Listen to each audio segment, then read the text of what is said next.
The so-called extend and pretend guidelines that were, how shall I say, put forth or clarified in the Wall Street Journal on October 30th, allowing banks to keep loans on the books even if they're really not performing real well, is something that's getting a lot of press, and it might be keeping some of the financial institutions alive.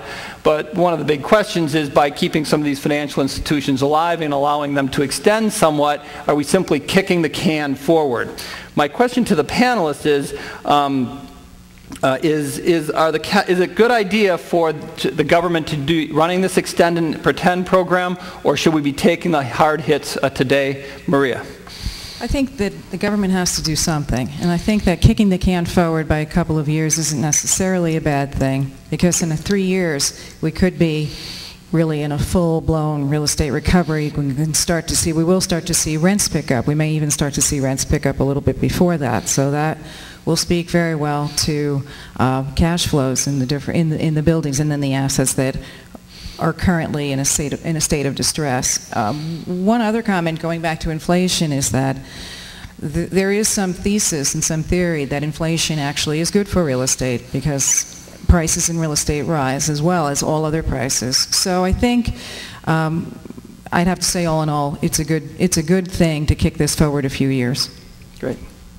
Right. Well, the extend and pretend philosophy was also characterized as a rolling loan gathers no loss. The fact of the matter is that looking forward in this particular sector, we're going to have to see some action probably out of the federal government, is really where I'm looking to see an end to that special servicing category that has grown in virtually every bank inside the United States. They're just playing like I don't really need to face the facts. I think the banks that are in the best circumstance are those that aggressively saw non-performing assets and got them out the door and continue to do so. The best news I've heard recently is that the FDIC, while it is the federal insurance agency for the banking industry, the Department of Treasury actually has some regulatory responsibilities as well. And actually, one of my slides was a photograph of somebody that I'm sure nobody in this room personally knows and probably don't know, a guy named Timothy W. Long. Timothy Long is the chief bank examiner for the Department of the Treasury. And about 3 weeks ago, he began sending out some love notes to the banks saying that as we examine your books going forward, we're extremely concerned about what appear to us to be non-performing assets, that you have not appropriately taken the action to move out into the marketplace. So if people at the Treasury Department begin to exercise their responsibility and put the pressure on to move some of those assets out the door, we'll all be well served by that action. Right. We did put a quote up there, but I don't think it was one you're referring to. We're going to hit to that later, but that's okay. Jack, any thoughts? This time you got the red light blinking, right? Absolutely. The strategy has definitely been extend and pretend.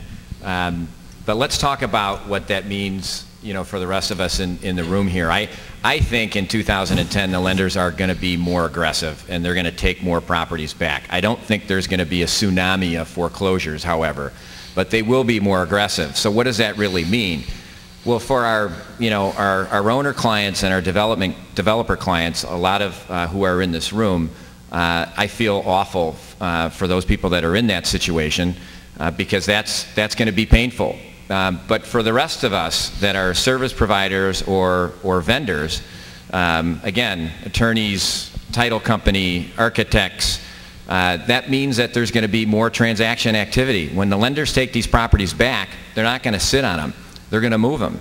And so the sale activity is going to increase. We've hit bottom in 2009 as it relates to sale activity. It's going to pick up in 2010.